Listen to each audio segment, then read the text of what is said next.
continuer continuer avec la relation d'aide. On va aller plus en profondeur, je pense, cet après-midi. Mais qu'est-ce que c'est la relation d'aide? On a vu que c'est être en paix avec Dieu, que l'objectif c'est d'être en paix avec Dieu, être en paix avec nous-mêmes et être en paix avec les autres. Un jour, quelqu'un a demandé un groupe de leaders se sont réunis et ils ont dit comment est-ce qu'on peut définir le christianisme? En un mot, qu'est-ce que c'est que le christianisme? Alors ils ont dit une phrase et ils ont dit que le christianisme, c'est de la relation. C'est le mot relation. Et relation verticale et relation horizontale. Quel est le plus grand commandement?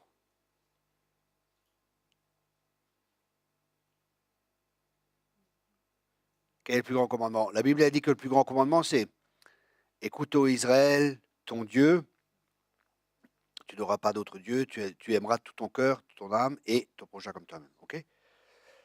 Donc le premier commandement, en fin de compte, c'est écoute, ô Israël. Et écouter, c'est avoir un cœur pour entendre et pour obéir. Ok? Avoir un cœur pour entendre et pour obéir. Tu aimeras Dieu et ton prochain comme toi-même. Mais ça, c'est l'Ancien Testament. Et on va voir la différence avec le Nouveau Testament. Et dans le Nouveau Testament, qu'est-ce que Jésus dit? Jésus dit, je vous donne un commandement nouveau. Okay? Je vous donne un commandement nouveau. Et il dit que ce commandement, c'est quoi? Il dit, tu aimeras ton prochain comme toi-même. Tu aimeras ton prochain comme toi-même et vous vous aimerez les uns les autres comme je vous ai aimé. Vous aimerez les uns les autres comme je vous ai aimé. Et quelle est la différence entre l'Ancien et le Nouveau Testament? Le Nouveau Testament, Dieu nous demande d'accomplir quelque chose. Tu aimeras Dieu. Écoute, ô Israël, ça veut dire écouter. Et entendre, c'est obéir. Ok? Entendre pour obéir. Tu aimeras Dieu, tu feras. Et le Nouveau Testament, c'est, je vous donne un commandement nouveau, vous aimerez les uns les autres comme je vous ai aimé. Quelle est la différence? La différence, c'est que tout commence par Dieu dans le Nouveau Testament. C'est déjà accompli. Tout est accompli à la croix. Ça veut dire que Dieu nous demande d'aimer les autres comme on s'aime nous-mêmes, mais comme lui nous a aimés. Donc, ce qui est important pour nous, c'est d'avoir une révélation de son amour qu'il a pour chacun de nous. Plus les gens qui aiment le plus, c'est les gens qui savent qu'ils sont aimés. Quand tu sais que tu es aimé, c'est le fondement. Hein, parce que la définition même de Dieu, c'est d'être le commencement en toute chose. La définition de Dieu, c'est d'être toujours le premier. Okay? Donc dans le Nouveau Testament, on voit, je vous donne un commandement nouveau, aimez-vous les uns les autres comme je vous ai aimé. D'abord, on doit recevoir l'amour de Dieu pour pouvoir aimer, pour savoir qu'on est aimé soi-même, et après pouvoir aimer les autres. Aime ton prochain comme toi-même. Si tu ne sais pas que tu es aimé, tu auras du mal à aimer les autres. Si tu ne sais pas que tu es accepté, tu auras du mal à accepter les autres. Donc, plus nous sommes guéris, plus nous pourrons aimer les autres. Les gens blessés blessent. Les gens blessés blessent. Souvent, ce qui nous dérange le plus chez l'autre, parce que l'autre est souvent un miroir pour nous, c'est ce qui nous dérange, c'est le problème que nous avons, nous. Ce n'est pas une généralité, hein, mais souvent, c'est pour ça que Jésus l'a dit, qui es-tu, toi, qui vois la paille dans l'œil de ton frère et qui ne vois pas la poutre dans ton propre œil? Souvent, ce qui va nous déranger le plus, c'est des fois un problème récurrent que nous avons chez nous-mêmes. Donc, ce qui est très important pour nous, dans la relation d'aide, c'est de savoir qu'on est aimé et surtout, hein, c'est une école de formation, c'est-à-dire on vous forme pour que vous puissiez faire la relation d'aide si vous-même, vous ne savez pas que vous êtes aimé, vous allez avoir du mal à aimer les autres. Et vous allez... Parce que la compréhension de l'amour de Dieu, le but de Dieu, c'est qu'on dépende de lui à 100%. Le but de Dieu ou l'objectif de Dieu, c'est qu'on dépende de lui.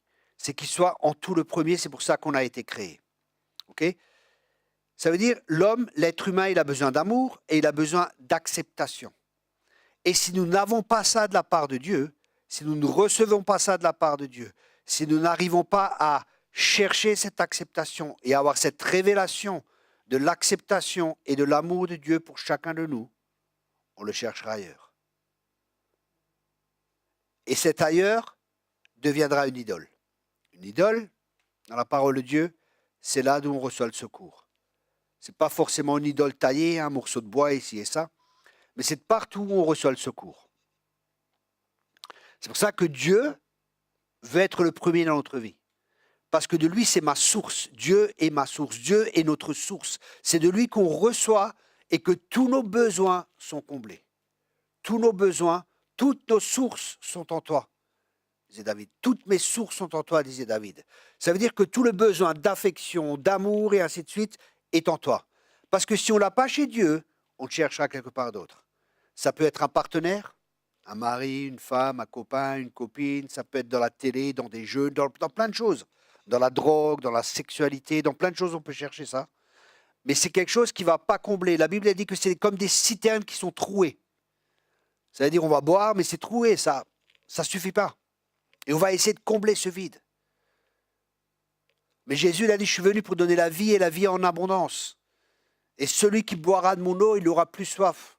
Ça veut dire, une fois qu'on a bu de cette eau, qu'on a goûté à la bonté de Dieu, qu'on a goûté à l'amour de Dieu, on a compris qu'en lui sont nos sources. Et on ne va plus chercher ailleurs. On ne devrait plus chercher ailleurs. Et ça, c'est des fois le problème qu'il y a, c'est qu'on cherche ailleurs à être comblé. On cherche ailleurs à être comblé. Par exemple, le mari cherche chez la femme ou la femme chez le mari. Qu'est-ce qui va se passer? Le mari ou la femme, il n'est pas toujours au top. On est d'accord? Des fois oui, des fois non. Quand il est au top, c'est bien. On va pouvoir prendre de lui. Mais quand il n'est pas au top, on ne va pas pouvoir prendre de lui. Ça va faire qu'on va être dépendant de son partenaire. Et quand on peut prendre, c'est bien, tout va bien, alléluia, je t'aime. Mais quand ça ne va pas, quand l'autre est en bas, je ne t'aime plus. Un peu, tendrement, à la folie, tidati, tidada, tata. Et ça, c'est le problème. Mais en Dieu, si Dieu est ma source, parce que Dieu est invariable et que son amour est éternel, son amour ne change pas. Dieu est le même hier, aujourd'hui et pour toute éternité. Et quand on a appris à dépendre de lui et que Dieu est ma source, qu'est-ce qui va se passer? Notre coupe va être remplie. Et non seulement elle va être remplie, mais elle va déborder. Ça veut dire qu'elle va être remplie pour nous-mêmes, parce que nous-mêmes, on a un besoin émotionnel, on a un besoin affectif, on a un besoin qui est là dans notre cœur, dans notre esprit, dans notre âme, hein, que Dieu va combler. Et ça, c'est très bien. Mais ce n'est pas juste pour nous. Je t'ai béni pour que tu sois en bénédiction. Dieu veut nous bénir pour nous, pour que nous ayons assez pour nous, mais pour que tu sois aussi en bénédiction. Ça veut dire qu'on est encore plus pour pouvoir donner aux autres. C'est pour ça que la Bible a dit que les fleuves d'eau vive couleront de notre sein. On est là pour abreuver les autres. On est là pour bénir les autres. Mais on peut uniquement bénir quand on est béni. Tu peux uniquement donner ce que tu as reçu. Si tu n'as pas reçu, tu ne peux pas donner. Si tu n'as pas reçu d'amour, tu ne peux pas donner d'amour. Tu sais, des fois, des gens, ils sont là, surtout quand je parle du père et que je fais la relation avec le père ou de la relation d'aide. Des fois, les parents, ils en veulent des fois, des personnes en relation d'aide, ils peuvent en vouloir à leur père ou à leur mère. Mais nos pères et nos mères, ils peuvent uniquement nous donner ce qu'ils ont reçu. Ce qu'ils n'ont pas reçu, ils ne peuvent pas nous le donner. Vous comprenez? On vient d'une génération où, pas nos parents, mais nos grands-parents étaient pratiquement tous en guerre. Ils ont tous fait la guerre. Donc, ils ont subi des choses difficiles, ils ont vécu des choses difficiles. Nos parents, souvent leurs parents n'étaient pas là parce qu'ils étaient partis en guerre. Donc il y a des besoins qui sont là. Il y a des besoins émotionnels qui sont là. Il y a des choses qu'ils n'ont pas reçues. Comment est-ce qu'ils peuvent nous donner ce qu'eux-mêmes n'ont pas reçu? Comment peuvent-ils nous donner ce qu'eux-mêmes ne savent pas? Par exemple, discutais encore avec Jonathan, hein, on parlait d'un couple, et je dis, tu sais, le problème de ce couple, c'est qu'eux-mêmes, ils n'ont pas eu de modèle de couple, de ce qu'est dans leur famille. Alors comment, pour eux, leur couple va bien, parce que peut-être comparé à leurs parents, aux standards qu'ils ont, au couple qu'ils ont vu, ça va peut-être mieux. Mais on ne doit pas comparer à cela, on doit comparer au standard de Dieu. Et quel est le standard de Dieu? Le standard de Dieu est différent. Donc on peut penser que tout va bien, mais en fin de compte, ça ne va pas bien. Parce que ça va bien selon nos critères à nous, ou selon notre standard à nous. Mais quel est le standard de Dieu? Et pour ça, il est important pour nous de comprendre que Dieu veut toujours le meilleur pour nous. Dieu est bon, Dieu est amour, il veut le meilleur pour chacun de nous. Et c'est pour ça que la relation d'aide est quelque chose de très important. On verra encore cet après-midi ou la prochaine fois ou la semaine prochaine. Hein. On ira plus en profondeur dans ce qu'est réellement la relation d'aide. Et c'est vraiment important que... personnellement, je pense que dans chaque église, il y a des gens qui devraient être formés pour la relation d'aide.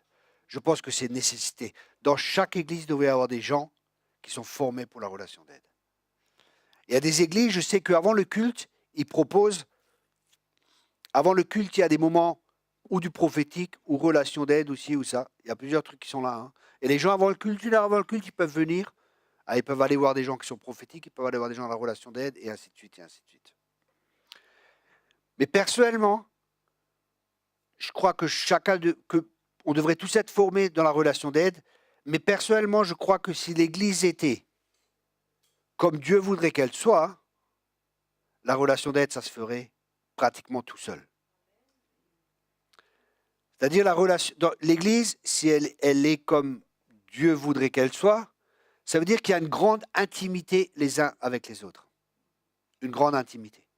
Et que chacun ait le cœur ouvert vis-à-vis des autres, et que chacun puisse voir dans la vie de l'un, de l'autre, et que chacun puisse parler dans la vie de l'un et de l'autre.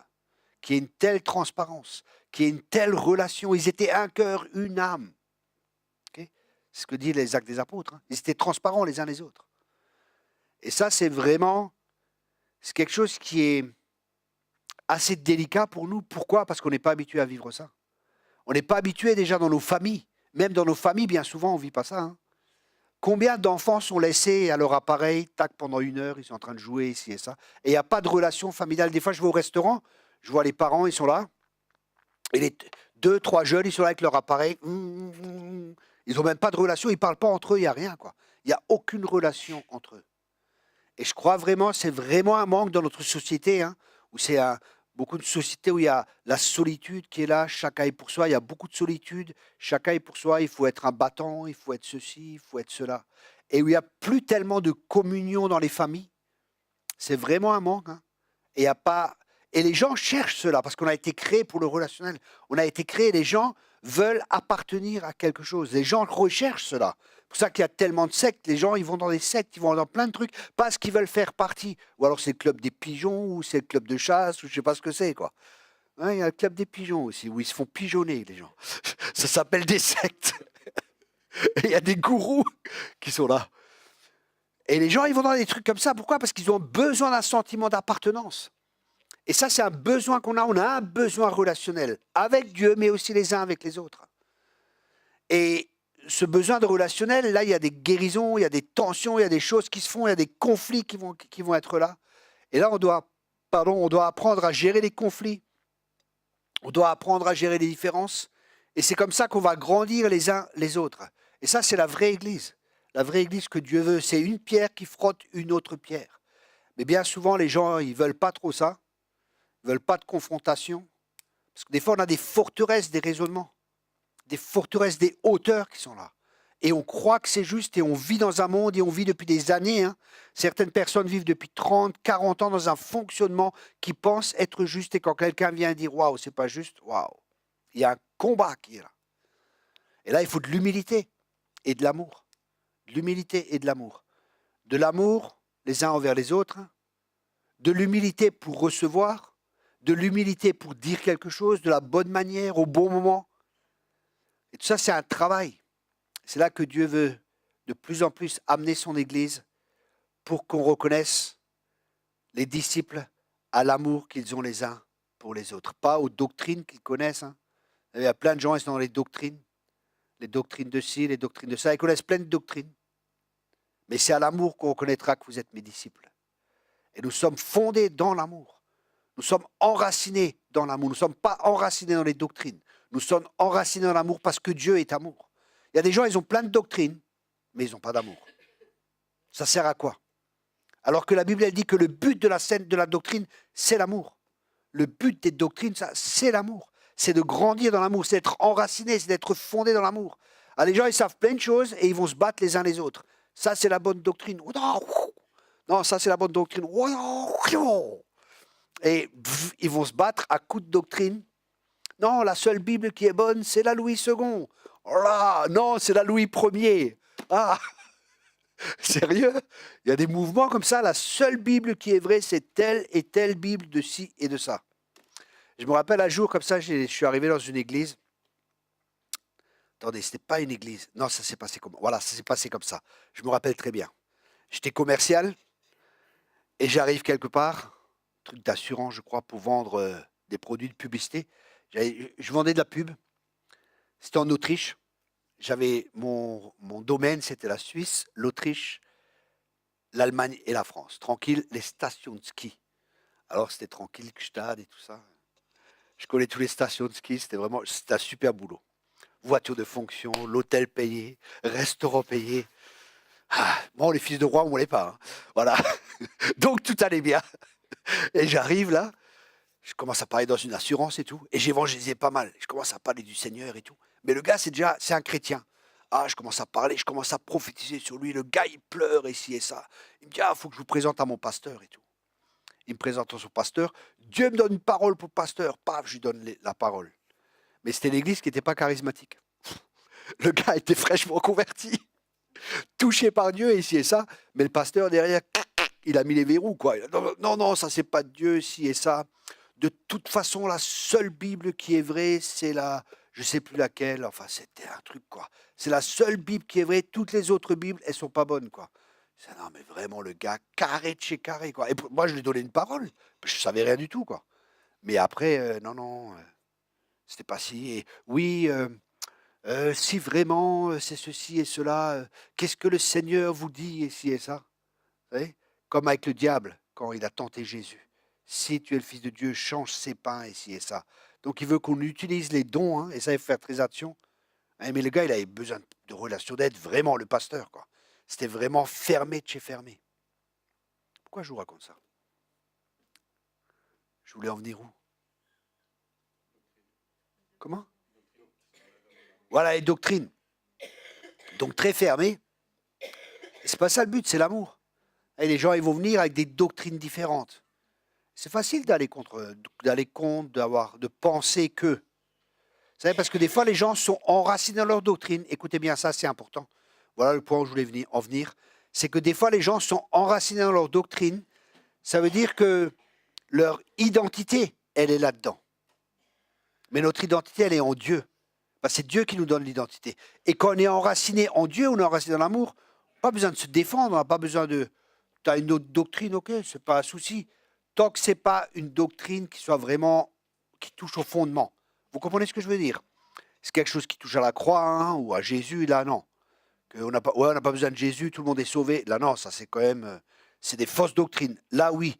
Mais après, si Adam avait un nombril ou pas, franchement... rien à faire, quoi. C'est pas important. Ou de l'enlèvement, ou la fin des temps et toute cette doctrine. Oh, les gens ils me disent tout le temps, oui, mais tu connais ça sur l'enlèvement, sur les Illuminati, sur ceci. Je dis, écoute, franchement, j'ai pas le temps de m'interroger et de rechercher dans ces choses-là. Ça m'intéresse pas. Oui, mais c'est important en tant que chrétien de savoir. Ah bon? Est-ce que c'est important? Mon but, disait l'apôtre Paul, c'est de le connaître lui. Parce que plus on le connaît lui, plus on est transformé à son image. Notre but, notre objectif, c'est de connaître Dieu. Pas de connaître des choses sur Dieu, mais de connaître Dieu comme il est personnellement. OK? Donc, on a des cycles de comportement. Qu'est-ce que c'est qu'un cycle de comportement? Un cycle qui se crée dans notre vie, hein, par notre passé. Et bien souvent, ça se fait les 6 premières années de notre vie, parce que les 6 premières années de notre vie, nous sommes comme un jardin où il n'y a pas de clôture, il n'y a rien, tout le monde peut y aller. Et ce jardin, c'est notre cœur, hein, le terrain. Et il y a des semences qui sont semées et on va rechercher de l'amour, on va rechercher de l'acceptation, on va rechercher toutes ces choses. Et des gens peuvent planter des choses aussi bonnes ou mauvaises. On n'a pas encore appris à se protéger quand on est enfant. Ok ? On n'a pas appris. Donc il y a plein de choses qui vont rentrer dans notre cœur et qui vont influencer notre vie plus tard. C'est pour ça que la parole de Dieu a dit « Enseigne le jeune homme, enseigne tes enfants. » Et plus tard, tu retrouveras ça. Ça veut dire que dès le plus jeune âge, en tant que parents, nous sommes responsables de mettre des bonnes semences dans les cœurs de nos enfants. C'est pour ça que les parents, c'est très important. Hein. Vous savez, on a une grande responsabilité en tant que parents en voyant que Dieu nous confie des personnes, quoi. Des personnes à part entière, des personnes qui sont importantes. Donc on a une grande responsabilité. Qu'est-ce que c'est qu'un cycle de comportement? Un cycle de comportement est un schéma de comportement répétitif. Je répète cela. Un cycle de comportement est un schéma de comportement répétitif. Par exemple, et ça c'est bien souvent inconscient. Par exemple, vous allez vers la porte, qu'est-ce que vous allez faire? Automatiquement, vous prenez un poignet, tac. C'est inconscient. C'est une habitude, c'est quelque chose qui est en nous, quoi. C'est comme une seconde nature. Et bien, les cycles de comportement proviennent d'expressions de systèmes de croyances. C'est des systèmes de croyances qui ont été mis en nous, nous croyons être justes, qui sont aussi causés par de la douleur émotionnelle et du péché. Ils sont très courants, mais la plupart des gens ont peu ou pas conscience de leur existence. La plupart des gens ont peu ou pas conscience de leur existence. Je me rappelle, quand je me vois en arrière il y a quelques années, comme je me comportais, j'étais pas conscient que j'avais ce genre de comportement et que c'était un comportement qui n'était pas juste. Pour moi, c'était juste. J'ai toujours vécu comme ça. Ça fait longtemps que je vis avec moi-même. Hein. Ça fait quelques années. Et quand on est toujours avec soi, on a des cycles de comportement, on a une manière de faire, et on ne se rend même pas compte qu'on fonctionne ainsi. Parce qu'il y a des systèmes de croyances, des systèmes de comportement qui sont là, qui créent des forteresses, des raisonnements, et même des hauteurs qui peuvent s'opposer plus tard contre la connaissance de Dieu. Et c'est pour ça, je crois vraiment que le jeûne et tout ça, c'est pas mauvais. Hein, de jeûner, d'être dans la présence de Dieu, mais pas jeûner pour jeûner. Hein. Parce qu'il y a des gens, ils jeûnent, mais ils ne prient pas, ils ne sont pas dans la présence de Dieu, ils ne lisent pas la parole de Dieu. Mais je crois que prendre des temps de jeûne, c'est comme un débroussaillage, vous savez, un nettoyage, quoi.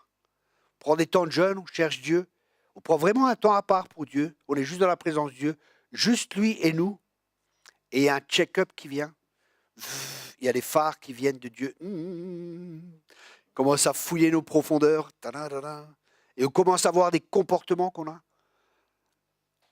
on commence à voir des choses qui sont là, qu'on n'était même pas conscient.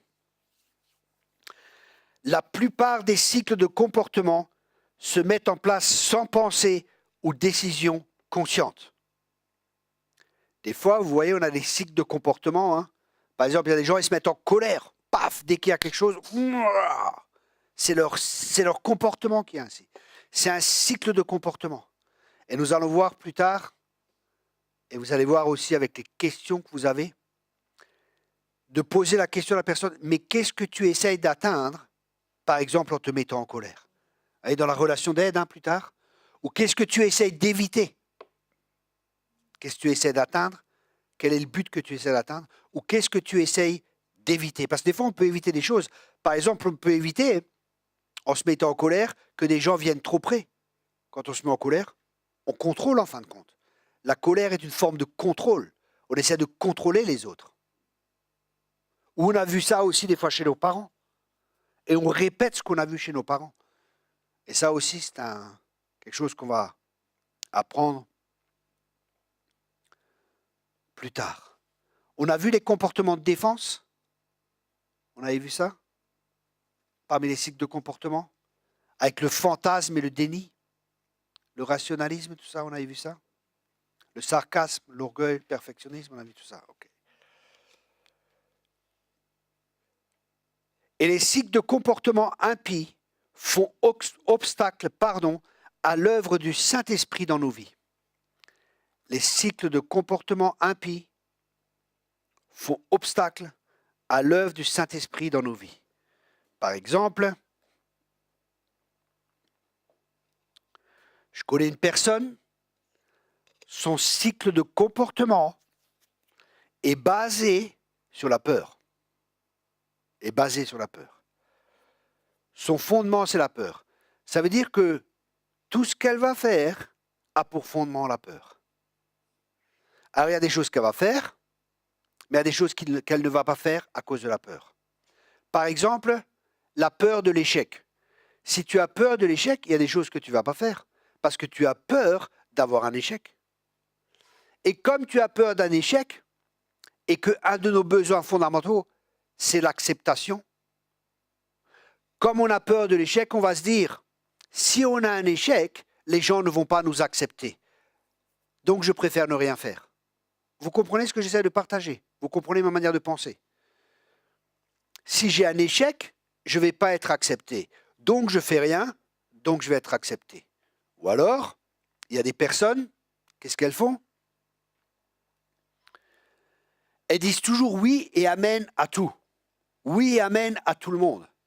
Parce que si elles ne disent pas oui et amen à tout le monde, elles vont se dire, mais les gens, ils ne vont pas m'accepter. Donc, pour être accepté, pour être aimé, qui sont des besoins fondamentaux, je vais toujours dire oui et amen à tout le monde. Comme ça, je serai aimé et je serai accepté.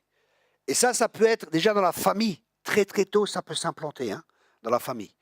Parce que les enfants, ils veulent être acceptés par leurs parents. Ils veulent toujours tout faire. C'est inné en eux pour être acceptés par leurs parents. Excepté à un certain âge où ils commencent à être rebelles, où ils commencent à prendre leur repère ici et ça. Mais dans le fond, les enfants veulent toujours être agréables à leurs parents. Okay? Donc il y a un comportement qui peut être là pour être accepté et pour être aimé. Et ma question est, quel est ton comportement pour être aimé et pour être accepté? Que fais-tu pour être aimé? Que fais-tu pour être accepté? Ou que ne fais-tu pas pour être aimé et pour être accepté? Par exemple, tu ne vas jamais confronter. Un jour, j'avais un pasteur comme ça, et je lui dis, tu sais, tu n'aimes pas les gens. Il me dit, quoi? J'aime pas les gens. Je dis, non, tu n'aimes pas les gens. Il me dit, mais pourquoi tu me dis ça? Je lui ai dit, tu sais, si tu aimais les gens, tu les confronterais. Il me dit, comment ça? Je dis, si tu aimes vraiment les gens, tu veux que Christ grandisse en eux.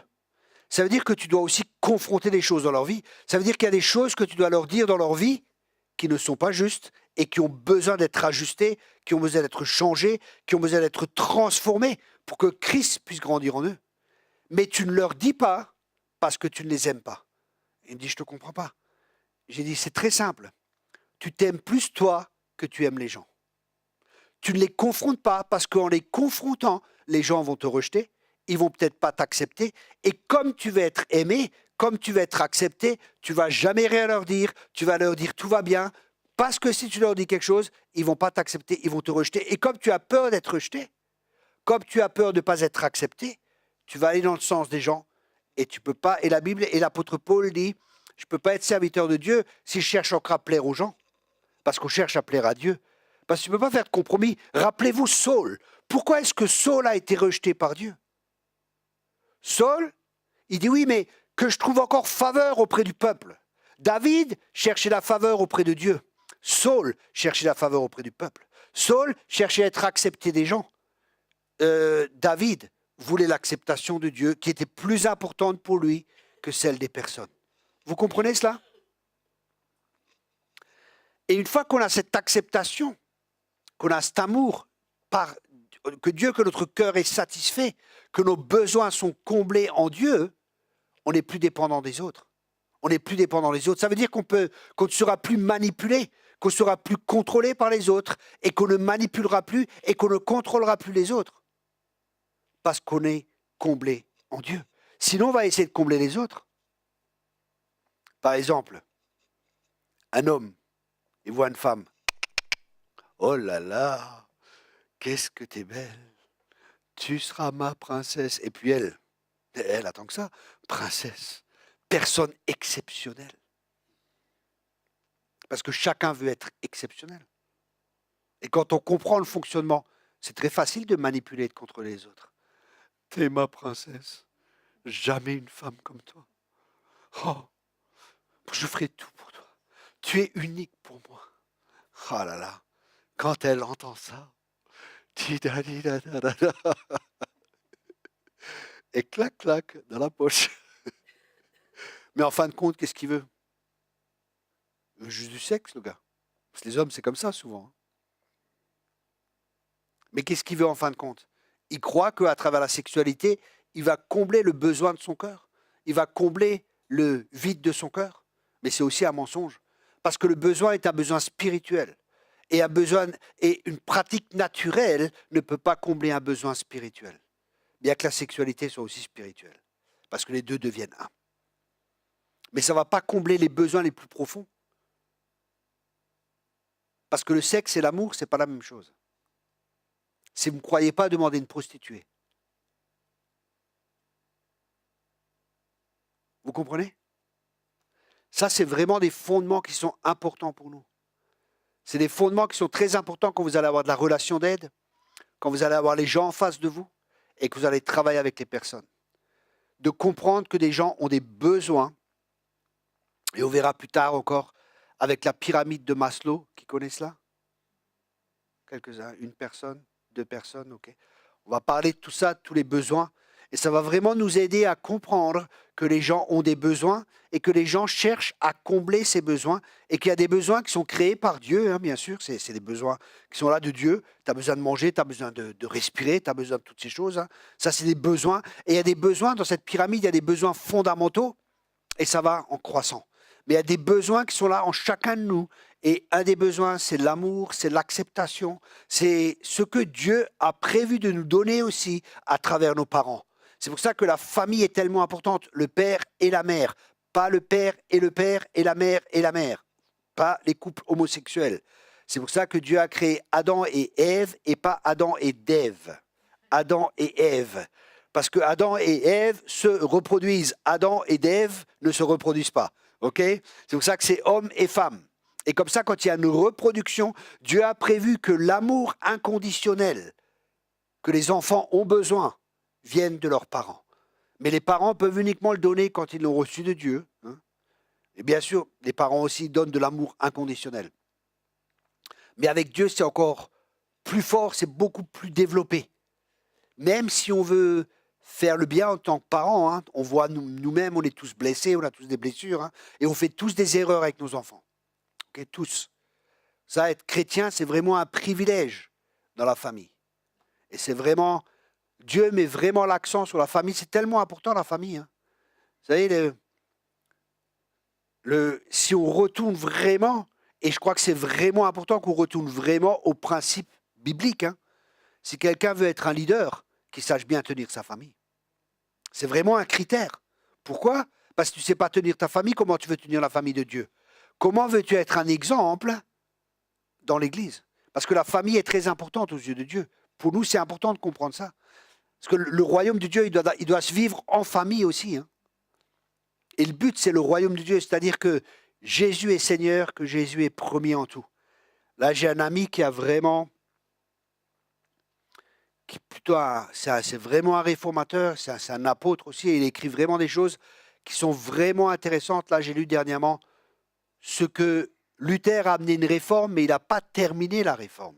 Il a commencé une réforme, mais il soulève 10 points où Luther était, par exemple, à côté de la plaque, où Luther était vraiment à côté. Par exemple, une des choses, il était antisémite. Luther, à un moment, il a persécuté les Juifs. Après, il y avait la guerre avec les paysans. Il a permis que plein de paysans soient tués, et ainsi de suite, parce qu'il voulait se retrouver dans les maisons. Mais Luther, son objectif, c'était de transformer le catholicisme, de réformer le catholicisme, et il a créé une autre religion qui est le protestantisme. Ok ? Mais ça, c'est un autre thème, on ne va pas aller là-dedans. Mais j'en parle, pourquoi? Parce qu'il y avait vraiment, dans la pensée de Dieu, c'était vraiment la famille, c'était l'église dans les maisons, il y avait des choses qui étaient là. C'était une pensée qui était complètement différente que celle que Luther avait. Parce qu'on ne peut pas réformer Babylone. Il faut sortir de Babylone. Vous comprenez ce que j'essaie de partager? Mais ça sera un thème plus tard dans l'école biblique où on ira plus en profondeur. Et il dit, une des erreurs de Luther aussi, c'est qu'il disait par exemple, oui, il y a des thèmes vraiment importants, il y a des thèmes un peu moins importants dans la parole de Dieu, et il différenciait cela. Et on voit actuellement dans le protestantisme que la parole de Dieu n'a plus toute sa place. Dans le protestantisme, vous voyez, oui, bon, on peut marier les homosexuels, parce que la Bible, elle disait ça, oui, mais pour l'époque, et ceci et cela. Et à travers Luther, il y a un mauvais fondement qui a été posé. Je ne veux pas juger cet homme, hein. Il a fait beaucoup de très très bonnes choses. Hein. Je ne suis pas là pour juger, mais on doit apprendre des erreurs aussi de nos anciens. Et mon ami, il a écrit tout ça sur la réforme et ce que Dieu va faire dans l'avenir. Et c'est vraiment intéressant. Et un des points, c'est vraiment la famille. Je crois que c'est vraiment important pour nous en tant que chrétiens, si nous voulons être des témoins, que nos familles soient exemplaires. Pas parfaites, parce qu'on n'est pas parfait, on est tous en chemin, hein, mais quand des gens viennent chez nous à la maison, qu'ils voient le royaume de Dieu manifesté, qu'ils voient ce que c'est réellement l'Église. Pas dans un bâtiment, hein, qui viennent une fois par semaine, ça. Ils voient quoi? Ils voient des chrétiens qui se rassemblent, alléluia, tout va bien, chacun porte son masque, et puis c'est bon, quoi. Non, réellement à la maison. Comment tu traites ta femme, comment tu traites tes enfants, comment tu es quand il y a des tensions, comment tu es quand il y a des difficultés, comme c'est réellement, quoi. Et là, on voit vraiment comment on se pardonne, comment on s'excuse les uns les autres. Et des fois, vous voyez les gens, ils viennent au culte, alléluia. Je me rappelle ma mère, purée, j'ai déjà raconté plusieurs fois. Hein. C'est pas une critique, hein. C'est une constatation, elle était très religieuse, elle a été élevée par des bonnes sœurs catholiques, elle était très religieuse. Elle aimait le Seigneur et elle faisait avec ce qu'elle savait. Hein. Elle n'avait pas d'enseignement, mais je me rappelle, elle se disputait avec mon père. Mais dès qu'elle rentrait dans une église catholique ou n'importe quoi, purée, tu croyais que c'était un ange. Le sourire comme ça, elle changeait, quoi. C'était de la religiosité. Elle ne savait pas, quoi. Elle n'avait pas appris, elle avait vécu, elle a eu des expériences avec Dieu, mais elle n'a pas vécu des choses en profondeur. Donc elle vivait sa vie selon sa connaissance et selon son savoir. Parce que ce qui va vraiment nous aider, et c'est pour ça que la relation d'aide est tellement importante, c'est de connaître la profondeur de l'amour de Dieu pour soi. Parce que quand on sait que Dieu nous aime comme on est, on n'a pas peur de se montrer comme on est. Parce qu'on sait qu'on est accepté, on sait qu'on est aimé de Dieu, et on s'en fiche royalement de ce que les autres pensent ou ne pensent pas. Parce qu'on sait qu'on est aimé, on est enraciné en Dieu. Donc on n'est plus dépendant de vouloir plaire aux gens à tout prix. Si on plaît, c'est bien. Si on ne plaît pas, ok. Et c'est pour ça que la Bible elle dit que celui qui veut me suivre doit perdre sa vie. Et perdre sa vie, c'est ce que nous allons voir aujourd'hui ou la fois prochaine. On va voir jusqu'où on va aller. Perdre sa vie, c'est-à-dire perdre son fonctionnement qu'on avait avant pour combler les besoins fondamentaux et apprendre à avoir ses besoins comblés en lui. Je vous partagerai un peu mon propre style de vie, comment que mes besoins étaient comblés, mes besoins fondamentaux, hein, l'amour, l'acceptation et tout ça. Comment je comblais cela. Et en devenant chrétien, j'ai dû changer mon style de vie. Mon style de vie aussi, c'était... Mon besoin était comblé avec les femmes aussi. Hein. La sexualité, ça comblait un besoin. Et quand j'ai dû laisser ma vie, j'ai dû laisser ce style de vie qui est contraire à la parole de Dieu et qui, en fin de compte, ne comblait pas réellement mon cœur, qui était juste... comment je peux dire? Il y a les vrais tableaux, hein. Les Renoir, c'est Renoir, hein. Il y a les vrais, mais il y a aussi les faux. Okay, et souvent, le diable il vient avec des faux et on se contente du faux au lieu de vivre avec le vrai. Mais tant qu'on ne connaît pas le vrai, on va s'accrocher à ça. Pour ça, par exemple, dans l'évangélisation, un conseil pour l'évangélisation, quand vous évangélisez, quand il y a un chien qui a un os, et ça c'est l'erreur que des fois font les gens, les chrétiens qui ne sont pas matures, qui veulent évangéliser, gagner les âmes au Seigneur. Ah, il y a un chien, il a un os, tu vas, tu prends l'os, donne-moi cet os. Il ne va pas lâcher. Mais si tu viens avec un morceau de viande, il va lâcher son os, il va prendre la viande. Et c'est ce qu'on doit faire. On doit présenter Jésus, sa bonté, son amour, Les gens, ils vont lâcher ce qu'ils ont pour prendre ça. Parce qu'il y a quelque chose de meilleur, ils vont être conscients qu'il y a quelque chose de meilleur. OK? Là, maintenant, on est dans l'école d'évangélisation. On fera l'évangélisation plus tard. Mais vous voyez, c'est des principes très simples. Et c'est vraiment important pour nous de comprendre ça. En Dieu, on a tout. En Dieu, on a pleinement. Mais uniquement si nous-mêmes, nous expérimentons ces choses, nous pouvons communiquer ces choses. C'est pour ça que c'est important qu'on rencontre Dieu, qu'on découvre l'amour de Dieu. Et des fois, il y a des blocages qui sont là. Et justement, un des buts de la relation d'aide, c'est de découvrir les blocages, parce qu'il y a des blocages qui peuvent être là, des gens qui ont fermé leur cœur parce qu'ils ont peur d'être blessés. Par exemple, j'ai une amie, et elle était à un camp, elle raconte son témoignage, et elle disait dans son témoignage, quand elle était une jeune fille, 5 ou 6 ans, je ne sais plus, elle était très jeune, son grand-père, il abusait des enfants, et son grand-père abusait toujours de sa sœur. Et elle était là, et elle a prié, oh Dieu, qu'elle laisse ma sœur tranquille et qu'elle abuse de moi. Et elle a dit, au moment où il est venu, tout ça, elle a dit, voilà, je suis comme morte, je ne veux plus rien ressentir, ni plus rien. Vous vous rendez compte? Et il a abusé d'elle plusieurs fois par après, et ainsi de suite. Mais toute sa vie, il y a tout un travail qui a dû être fait parce qu'elle avait fait des vœux avec son cœur. Je ne veux plus rien ressentir, je suis comme morte. Donc les émotions, elle ne ressentait plus rien. Il n'y avait plus rien qui était là, elle était comme morte. Et un travail a dû être fait pour que ces émotions puissent à nouveau être libérées. Et ainsi de suite, et ainsi de suite, et ainsi de suite. Et tout ça, c'est des signes qu'il y a des profonds malaises en nous. Des fois, les gens, ils n'arrivent pas à exprimer leurs émotions. Moi, j'ai dû être guéri de plein de choses. Je n'arrivais pas à exprimer mes émotions. Dès que l'amour venait, quand j'allais quelque part où il y avait des chrétiens qui étaient réunis, qui avaient vraiment de l'amour, dès que je sentais de l'amour, je ne connaissais pas ça, je me disais, mais qu'est-ce qu'ils me veulent, ceux-là? Ils me veulent quelque chose, il y a quelque chose qui n'est pas normal, parce que tu n'es pas habitué à ça. Donc, quand quelque chose vient comme ça, oh, qu'est-ce qu'ils me veulent? Il y a quelque chose de louche. Celui-là, ça doit être un homo ou je sais pas quoi. Vraiment, je pensais ça. J'étais pas habitué à ça. Mais c'était l'amour de Dieu que je ressentais. Mais comme tu n'es pas habitué à ça, à avoir de l'amour inconditionnel, à avoir de l'amour, tu disais, oh là, ou ils veulent mon fric, ou ils veulent quelque chose, quoi. Il y a quelque chose qui cloche ici. Et j'ai dû vivre et passer par beaucoup de guérisons intérieures. Et Dieu a fait un travail intérieur profond dans ma vie. Et il y a du boulot, c'est pas fini. Mais je sais que la bonne œuvre qu'il a commencée en moi, il l'achèvera. Amen. Et ça, c'est important aussi pour nous, parce que de comprendre qu'on n'est pas encore arrivé, qu'il y a du travail, ça va nous faire comprendre qu'on a besoin de grâce et qu'on aura de la grâce pour les autres, ce qui est vraiment un fondement essentiel pour faire de la relation d'aide.